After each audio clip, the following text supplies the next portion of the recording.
আজ থেকে ডাই নিয়ে কোনো ধরনের ঝামেলা হবে না, আমি তোমাদের গ্যারান্টি সহকারে লিখে দিলাম। আসসালামু আলাইকুম। 99 রুল সিরিজের আজকে আমরা 8 নম্বর রুলসটা শিখবো। তো আমরা আমাদের 8 নম্বর রুলসটা কিন্তু ডাই নিয়ে যত সমস্যা, আই মিন ডায়ের সাথে কোন প্রিপজিশনটা কোন সময় বসবে সেটা আমরা ধরতে পারি না। আজকে এই সমস্যার সমাধান করে দেবো। আচ্ছা, তো আমাদের প্রথম পয়েন্টে বলা হয়েছে যে রোগে মারা গেলে ডাই অফ বসে। একটা এক্সাম্পল আমরা লিখেছি, সেটা হচ্ছে হি ডাইড অফ ক্যান্সার, মানে সে কি ক্যান্সারে মারা গেছে। আচ্ছা, 2 নম্বর বলা হয়েছে খেয়ে বা না খেয়ে মারা গেলে ডায়ফ্রাম বসে। একটা এক্সাম্পল দিয়েছি, সেটা হচ্ছে যে he died from overeating, সে কি অতিরিক্ত খাবারের কারণে মারা গেছে। আচ্ছা, 3 নম্বরে আমি লিখেছি যে ভালো কাজ অথবা দেশের জন্য মারা গেলে ডাই ফর বসে। He was ready to die for freedom, সে স্বাধীনতার জন্য কি মরতে প্রস্তুত। আচ্ছা, বা জীবন দিতে প্রস্তুত, একই কথা।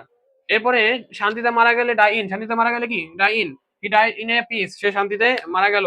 ওকে, এরপরে বলা হয়েছে যে 5 নম্বর পয়েন্টে বলা হয়েছে যে দুর্ঘটনা বা আত্মহত্যায় মারা গেলে ডাই বাই হবে। হ্যাঁ, দুর্ঘটনা বা আত্মহত্যা মারা গেলে ডাই বাই হবে।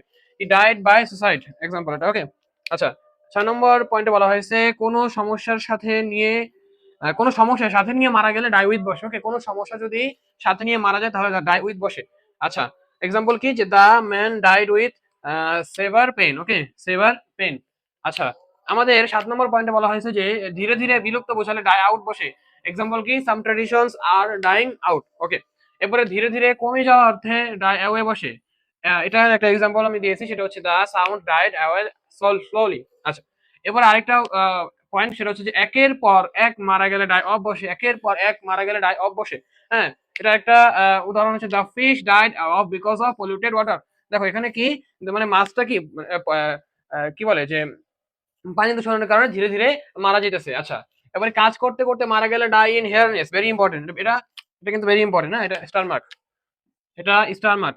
কাজ করতে করতে মারা গেলে ডাই হেয়ারনেস। আচ্ছা, কখনো হাল না ছাড়া অর্থে নেভার সে ডাই। আচ্ছা, তো এই হচ্ছে ডায়ের রুলস গুলো। আমি তোমাদেরকে গ্যারান্টি সহকারে বলে দিতে পারতেছি যে তোমরা যদি এই রুলস গুলো ভালো করে শিখতে পারো, তাহলে আজকের পর থেকে ডাই নিয়ে কোনো ধরনের সমস্যা থাকবে না। তো তোমরা যদি এই সব ভিডিওর মাধ্যমে উপকৃত হয়ে থাকে, তাহলে অবশ্যই অবশ্যই চ্যানেলটিকে সাবস্ক্রাইব করে দিও। আর হচ্ছে যে দেখা হচ্ছে তোমাদের সাথে নেক্সট কোনো ভিডিওতে, ততক্ষণ পর্যন্ত সবাই ভালো থেকো। সবাইকে আসসালামু আলাইকুম।